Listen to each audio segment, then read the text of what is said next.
Ayan, so we just concluded our pre-K seminar. Dean and Jackie, please give us a 1-minute feedback about our presentation for the benefit of others then. Why they should attend this kind of pre-K seminar. Let's start with Jackie. Ayun po. Um, yung feedback ko lang po is maganda po yung matututunan niyo po kay Father. Marami po about marriage. Hindi lang po yung marriage, kundi yung history po na na-enlighten po kami sa mga bagong pong naturo about about Jesus po. Hmm. Tsaka mga realizations po sa marriage bago po kami pumasok sa marriage.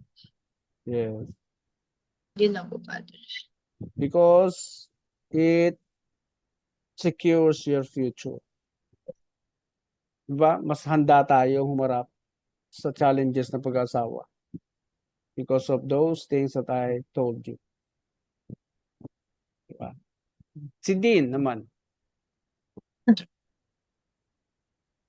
So, yun nga po.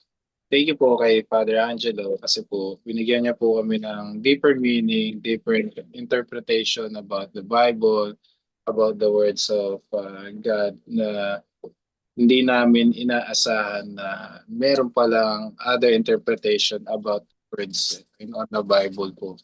And po, mas nakilala po namin yung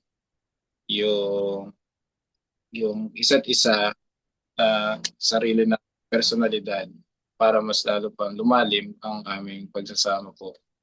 At lalo pang pagtibayin ang susunod na kabanata ng aming relasyon po. Kaya yun po, marami po natulong sa amin si Father Angelo about the marriage of pre-K. Salamat sa inyong masusing pakikinig. Thank you po. Maraming salamat sa inyong pagkaunawa sa ating napag-usapan, sa aming naituro. At dalangin ko na makasama niyo ang Diyos palagi sa inyong marriage at lagi niyo susundin yung kanyang sinasabi because produkto ng Diyos ito, hindi ninyo ito produkto. Kapag produkto ng iba, wala tayong choice kundi sundin lamang ang batas nito para magtagal nating mapakinabangan. Okay po? Marami pong salamat muli at mabuhay po kayo.